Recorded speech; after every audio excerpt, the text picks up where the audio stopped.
Croft is a very nice circuit. It's set in parkland, and you can see it's a sort of very relaxed atmosphere with people camping all over the place. And before I took that video, there were kids riding past on bikes and all sorts of things. So it's really very nice.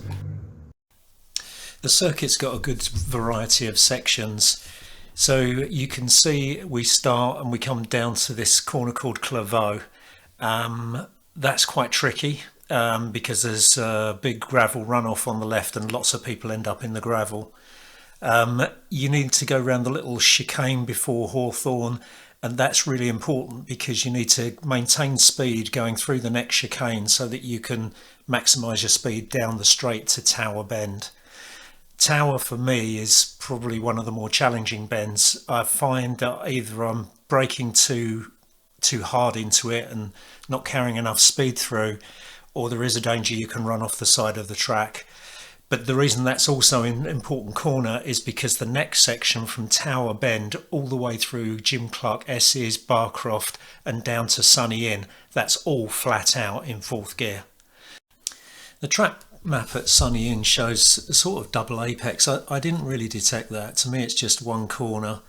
And in fact I try and treat Sunny In and Sunny Out as one double apex corner. If you just use a bit of the curb on the left as you come out of Sunny In. And I found that to avoid running off the side as I came out of Sunny Out, I was just briefly lifting at the apex of Sunny Out. I'm sure other people have got much better ways around this, but this is just the way I do it.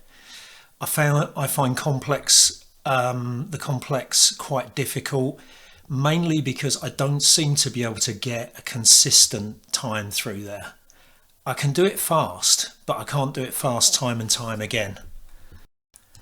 And then getting the hairpin right is obviously important so that you get a good speed down the start-finish straight back down into Claveau. The hairpin is really tight and you've just got to be patient as you go around it. But yeah, I think I did all right at that bit, but the complex is the challenge for me, and getting maintaining the speed around Tower Bend proved to be the two challenging things for me. Okay, so we'll get into the race now. My daughter said to me, don't get so down on yourself when you do these videos. So we'll see what happens. This wasn't my greatest day, I have to say, but there are lots of lessons to be learned here and lots of positive things. So let's just crack on. We're picking up the action just at the end of the green flag lap. So we're going round the hairpin onto the start finish straight, and it's a rolling start, so basically we're now racing. I should be paired up with the guy on the right. You can see I've already fallen back, which is a bit of a shame. You can see in my mirror there's a car coming up the inside of me, so I tried to cover off him into Claveau, but I just didn't do a good enough job. I should have just moved across. So I don't want to get too down on myself, but as my daughter said, but obviously I've got to do some work on the starts. You can see now I'm pinned on the outside. What makes it worse is I can't make the chicane because there's a guy on the inside of me, so I have to cut the chicane, and now I've lost speed and I'm losing places hand over fist. I'll summarise what I think I've got to do at the end of this video, but I have to sort out my starts. I mean, it's a 90-minute race, but the trouble is that it's so closely matched. You can take 2 or 3 laps to overtake someone once you get, into the middle of the group that's running at about your speed. Let's continue here and watch the first lap or so of the race.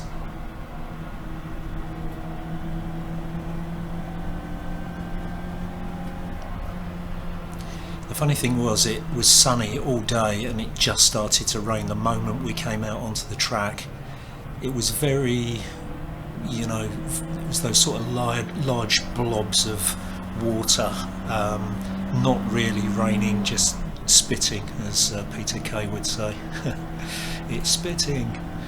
And so they're all fighting, obviously, which gives me the opportunity to catch up again.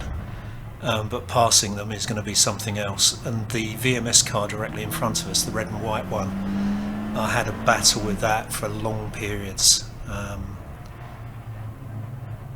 I'm not sure which VMS car they are. Yeah, so they didn't defend going round the hairpin. Didn't defend well enough, and you can see I've lost a place. So these are all things I need to think more about my start strategy and also about my lines of defence. And I think I'm being a bit too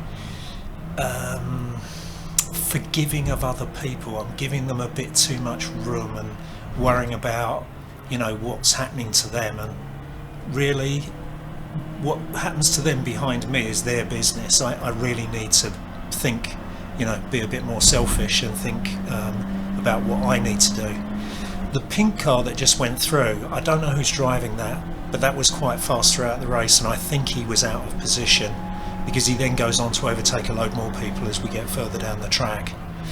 Now I'm trying to do an inside line round Tower, which, yeah, I was too far back for one thing, and it does work eventually, which you'll see.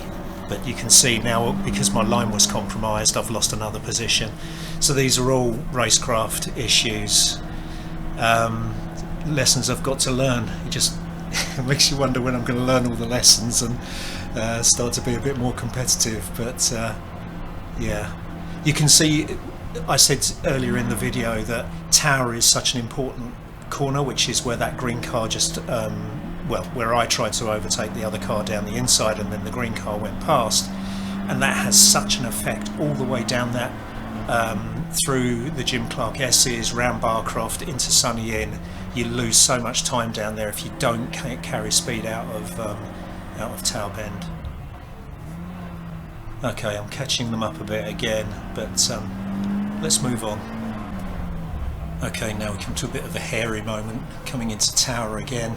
You can see the car in front's gone sideways. I'm looking in my mirror actually because I can see there's somebody behind me, but then that car suddenly appears in front of me and I have to swerve around it. Now I have to thank James here, James Poole. He was on the outside of me and he took to the grass because he could see what was going to happen. So he gave me the space, and then I was able to avoid the car directly in front of me. So that was a bit hairy. Okay, we've rejoined a few laps further on. Now I've been closing on this car in front for some time. One of the things I found was, if you look on lap 10 now, and suddenly I knocked a second off of my lap times. This is still nowhere near what I should be doing, 1:52. It's taking me so long to get up to speed, but anyway, we'll come back to that in a minute. I find this quite difficult, following a car down this section, because what happens, you'll see what happens, I have to, well, I felt I had to lift into Barcroft because I was worried I was going to run into the back of him, and there you go, look, he's just moved away from me straight away. It takes some nerve. You've got to have a lot of trust in the guy in front if you're going to just follow him flat out through that section, and I didn't really get the nerve, I don't think. It's happened on a number of occasions with other cars, and it just adds to the complexity of you trying to get past them, you know. Anyway, going back to my lap times, yeah, this is another thing I think I've mentioned in previous videos. It takes me so long to get back up to speed. My fastest lap, which we'll see later on, was a 1:49.7, I think it was. So you know, I'm 2.5, well, two point something seconds off of that, and I have had clear track space. So I know I'm following someone now, but I have had clear space to be able to go faster. I think it's me building up confidence in the car and feeling that it can do it. I didn't test before Croft this year, and I think I paid a bit of a price for that, but I need to put more trust in the car, I think. And the car's great, you know, it really, you feel very safe in it. It feels quite protected, you know. So yeah, so I'm trying to go around him here, and that didn't quite work out. My plan was to get up alongside him and then just go side by side down through the S's down here, and then through Barcroft if I have to. And I did do that on a couple of occasions, and it did work out, and I made some places. So I'll try and pick up on those as well. We're picking up here after I've come out from the first of 2 compulsory pit stops. My gesticulating is waving past Jez Banks and Gary Mitchell, I think it is. Yeah, Gary Mitchell. Because I know they're faster than me and I want to try and follow them. So, and in fact, Jez eventually drags me, or Jez or Gary eventually dragged me around to my fastest lap when I did follow them. I don't think this works out too well on this occasion because I think what happens is somebody comes out of the pits and gets between us, or something happens. Anyway, the only thing I would say at this point is suddenly, and I have no idea why, I start going more than a second a lap quicker. In fact, I start going about 1.5 seconds a lap quicker. Why is that? You know, I think it's, as I said earlier, I think it's just about building up confidence in the car, and I think following someone like this helps me do that. You can see I'm able to keep up with him, and you know, why can't I do this from lap 1? Anyway, let's move on. So as you can see now, I've done a 150.87, and in fact I did a 159.2 on the previous lap, and then I do a 150.80 on the next one. So I've gone from being in the 152s down to being in the 150s, and you know, it's yeah. So I don't want to keep on about this. Anyway, this is me trying to, I think that's is that the Lux Fox car? I think it is, who I always seem to end up battling with. Yeah, now he's obviously trying to cover off the inside going around through Clairvaux. Now so many people that I've raced down there have gone round the outside of me at Clairvaux, although I have to say they're probably a lot closer than I was there. How they do that takes some nerve as well, going around the outside. I did try it once and I ended up in the gravel, or going across the gravel, and oh, that's the other thing, and up until this race I've never incurred any time penalties. I've not even track limit penalties, and I've not even had any track limit warnings, but I got 3 penalties. I got a 15-second total penalty at this race, which, yeah, I know the rules have changed on the track limits. I think I know where some of the things occurred. Earlier on you saw me going across the grass where I'm sort of avoiding someone. Yeah, there's a few here. I think I cut too much across the chicane on a couple of occasions, so the outside of my wheel was probably beyond the curb. So yeah, something new for me to work on, but yeah, it's all good. Now we're a bit further on and I'm trying to hunt down the VMS car ahead of me again, red and white one. He's just gone past Connor or Neil Anderson, yeah, I'm obviously, if I'm going to try and catch the VMS car, I'm going to have to get past the tin bin car. So let's see how this plays out.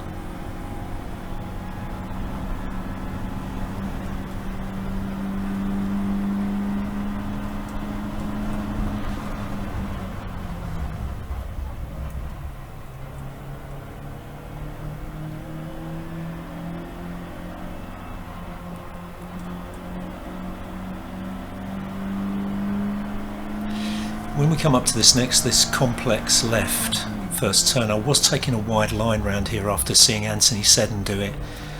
This time obviously I've had to take a tighter line because I was trying to get past that car, but he's right up the inside of me now, I think, so I'm having to give him space here. I can see him in the mirror, and yeah, so I just about managed to hang on coming around the hairpin and get the job done. Does he come back at me? Let's see what happens when we get down to the next corner.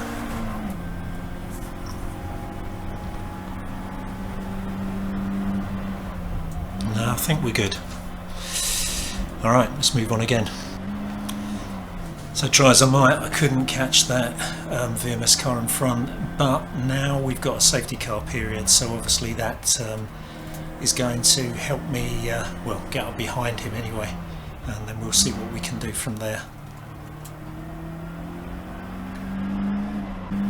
Right, we're about to come to the end of the safety car period. You might just about be able to see the green waving flag on the left just there. So now we're racing again. So obviously that's got me right up behind him, but I've still got to do the pass. Notice how my fastest lap now is down to 1:50.76. I'm gradually chipping away at the time.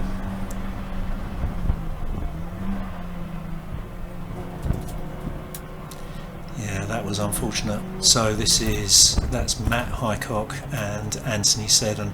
They were up behind me, and of course I can't really get in their way because Matt was the race leader, and I take it Anthony was running second at that time, at that point. So that hasn't helped my cause, quite honestly.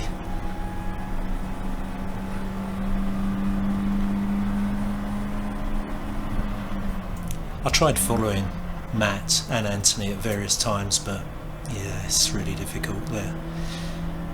The problem is they find places to pass that you just don't think of, you know, and it's just really down to, well, in Anthony's case it's experience, and in Matt he's just a hooligan. he's a really good driver, and it just seems to be natural. Okay, so to be fair to the VMS guy, it looks as though he moved over to let Matt pass.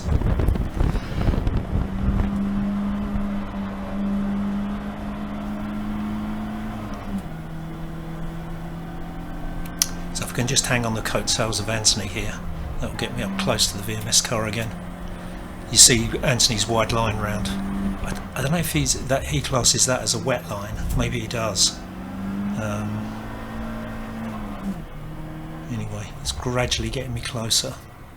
This is so difficult. You've got to be so patient around that corner because it's so easy to overdo it. This was a bit naughty. Not quite sure. Maybe the VMS guy didn't see him coming down that side. Now it's getting even more complicated because now we've got even more cars involved.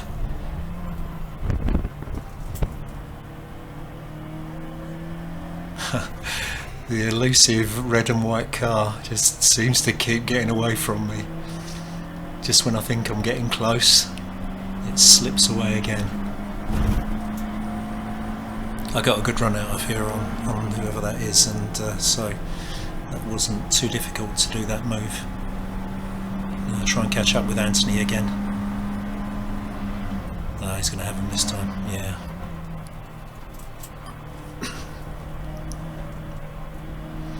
Okay, well, it's got me closer.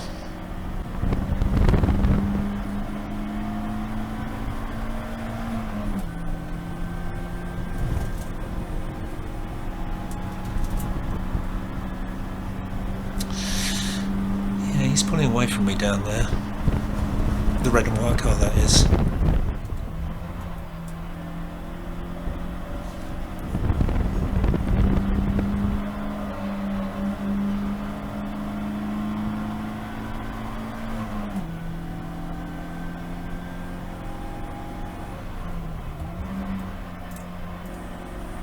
A lot of people last year were spinning around this bit, around the complex, that first left-hand bend, and round and round that right-hand one. Not so much this race, as far as I could tell. Okay, I'm catching him.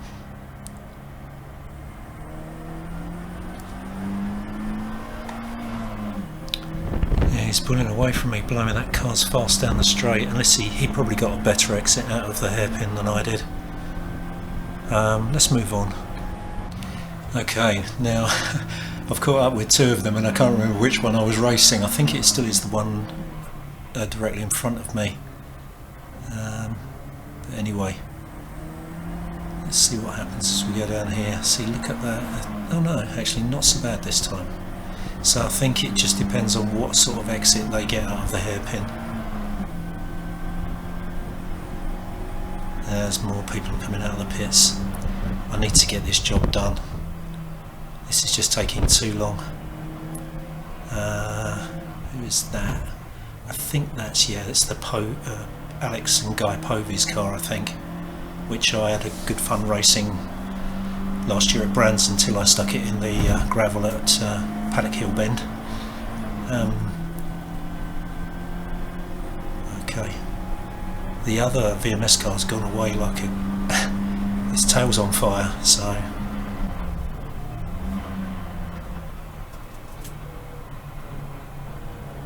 let's see if I can get this done. Okay, so this is one of these ones where I do the run down through the curves and see if I can just hang on around the outside.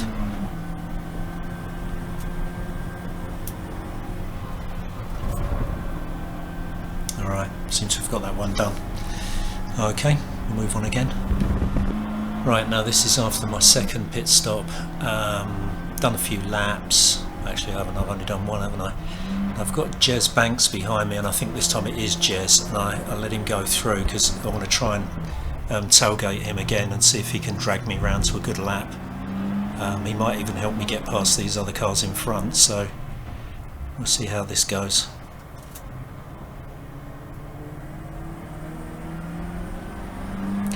This is one of the things actually Jez told me when he was team principal at 4040. He said, don't try and race people you shouldn't be racing, there's no point, which is true because you just lose a lot of time and then eventually you lose the place.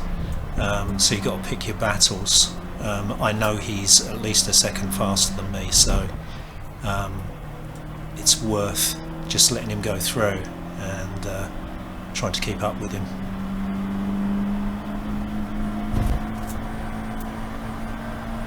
Yeah, he's quite quick around that bit, isn't he? Huh.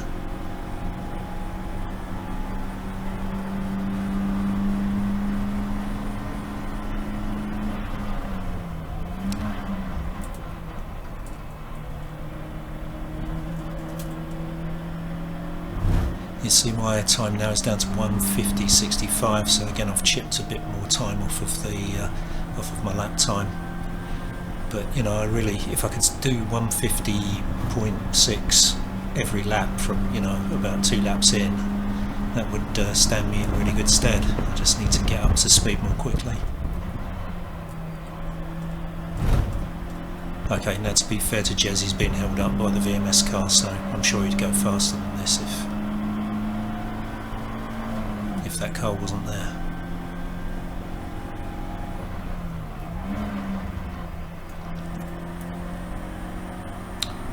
That was a strange line I took there. Okay. Everybody else runs out quite wide at that part and I don't. I wonder if they're carrying a lot more speed. Anyway, Jez now peels off into the pits, but he's done the business. So if we just come down here to the start-finish line, and there you go, 1:49.71. So I've got the speed, I just need the confidence and, you know, to make sure that I keep it nice and tidy and try and get some consistent speed. I think that's the thing. Okay, a bit further on now, and I'm chasing after this VMS car, and I know that this is Rob Mallet and Thomas Warwick Compton. I don't know which one's driving here, but I've been chasing them down for quite a few laps. So let's see how we get on with this one.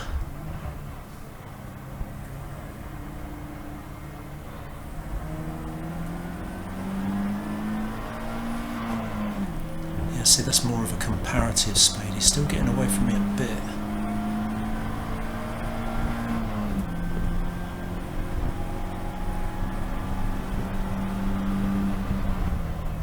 Another sub 150 lap, that previous lap, so definitely getting up to speed now.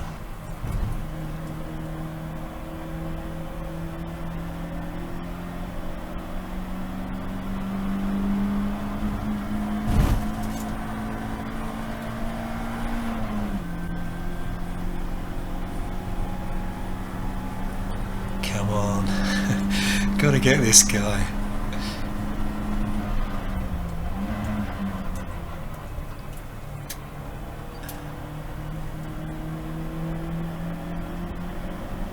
I need a few more overtaking moves in my arsenal rather than just relying on tower I didn't try any any going down the inside of the hairpin actually.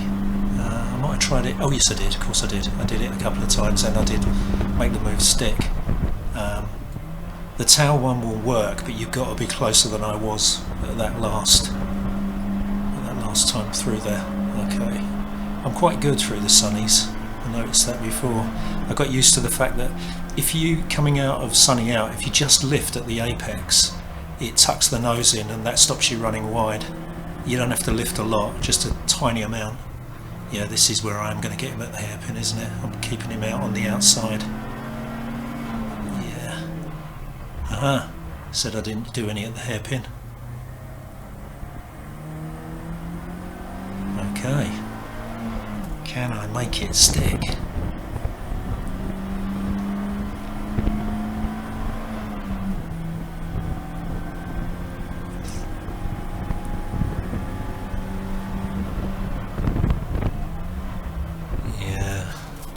That's not good. That's not good. So I was non-committal either way. I sat in the middle of the road thinking I want to cover him coming down the inside but keep him far on the outside, and that just compromised my line through Claveau, and then he just went round the outside of me. Okay, we're up behind him again. That's the hairpin on the next lap. He runs quite wide there. Now I'm trying down the outside. Yeah, he's not having any of that. And then I'll try. Oh, why did I do that? Yeah, that's not good. Because I'm going to have the same problem. I'm going to be compromised through Claveau. He's going to go around the outside. And yeah, unless I'm prepared to really slam into there and cut right across him, which that's too risky really for him and me. And at this point I'm also defending, I think, behind, because I think Pete Brand is now behind me, so I'm trying to catch Rob and Thomas and defend from Pete. So this, trying down the inside, he comes straight across, and look at the waving yellow flag on the left. Okay, I cover this in some detail in another video. But basically Pete didn't see the waved yellow, or he wasn't sure if he was past me already, so he gave the position back. You can see him waving his hand, and actually I got a penalty, but I'll put a link to the video in this one, so you can see that in more detail. So those wave double yellows were for another safety car period. And now we're back racing. I think we're about to start to race, just about to go past the green flag. Yeah, I got reasonably lucky here. Well, I don't know, I read the flags well, I think. So now I'm going down into Claveau on the inside. This time Rob / Thomas can't get me, so I go past. But as we'll see, this all comes to naught, because when I went past Pete Brand under the safety car flags, even though he waved me past, that's an illegal move. There are no circumstances under which you should overtake behind a safety car, which, my stupidity, I should know the rules better. So unfortunately then this leads on to me having to do a 30-second stop-go penalty. Okay, at this point we've just left the penalty box. I'm coming back out onto the track. It's been raining all the time I've been sitting in the penalty box. You can see it's still raining quite a bit, but the track still seems quite grippy. So it had been spotting with rain for a long period before that, and it didn't seem to be affecting me in terms of grip. But that 2-minute break with me going into the pits, sitting in the pit box and then coming out again, no, maybe not 2 minutes, perhaps 1.5, but that was just enough to change the track conditions. So here I'm going around town, not really very different to normal. A bit more steering input there, understeered a bit more, but so I decide, okay, I should be good to go flat out down through the S's and down to Croft.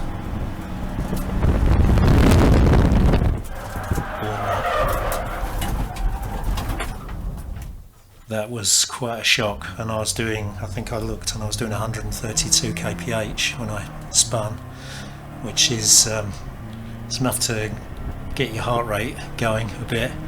Then I've panicked a bit and I've gone into sunny in and I spin again, but the thing is I'm in 4th gear. It says 5th gear there, that's wrong. I was in 4th gear. What on earth I was doing going into sunny in 4th gear, goodness only knows. Now at this point I'd convinced myself there was something wrong with the car, and I actually looked across at the marshals to see if they were waving at me, you know, to indicate there was a problem with the car. But yeah, this pretty much did for my race, because from this point on I wasn't sure if the car was good.